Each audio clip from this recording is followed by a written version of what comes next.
ప్రభుత్వ whip Vemulawada MLA ఆది శ్రీనివాస్కు త్రుటిలో ప్రమాదం తప్పింది. కాంగ్రెస్ నేతలు అధికారులతో కలిసి వేములవాడ మున్సిపల్ పరిధిలోని డబుల్ బెడ్రూమ్ ఇళ్లను ఉదయం ఆయన పరిశీలించారు. In charge collector Garima Agarwal party నేతలతో కలిసి గృహ సముదాయం వద్ద బేస్మెంట్ పై నిల్చొని పరిశీలిస్తున్న క్రమంలో ఒక్కసారిగా అది కుంగింది. ఈ ఘటనతో అధికారులు ఒక్కసారిగా ఆందోళనకు గురయ్యారు. వెంటనే అప్రమత్తమైన కాంగ్రెస్ నేతలు ఆది శ్రీనివాస్ కింద పడిపోకుండా పట్టుకోవడంతో ప్రమాదం తప్పింది.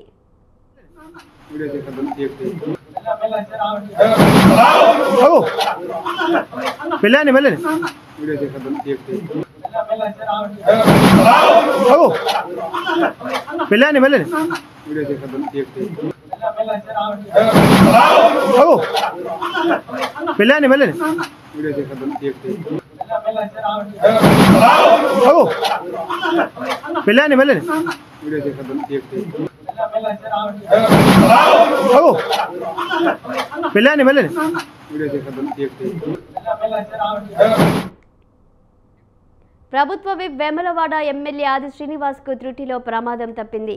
కాంగ్రెస్ నేతలు అధికారులతో కలిసి వేములవాడ మున్సిపల్ పరిధిలోని డబుల్ బెడ్రూమ్ ఇళ్లను ఉదయం ఆయన పరిశీలించారు. In charge collector Garima Agarwal party నేతలతో కలిసి గృహ సముదాయం వద్ద బేస్మెంట్ పై నిల్చొని పరిశీలిస్తున్న క్రమంలో ఒక్కసారిగా అది కుంగింది. ఈ ఘటనతో అధికారులు ఆందోళనకు గురయ్యారు. వెంటనే అప్రమత్తమైన కాంగ్రెస్ నేతలు ఆది శ్రీనివాస్ కింద పడిపోకుండా పట్టుకోవడంతో ప్రమాదం తప్పింది.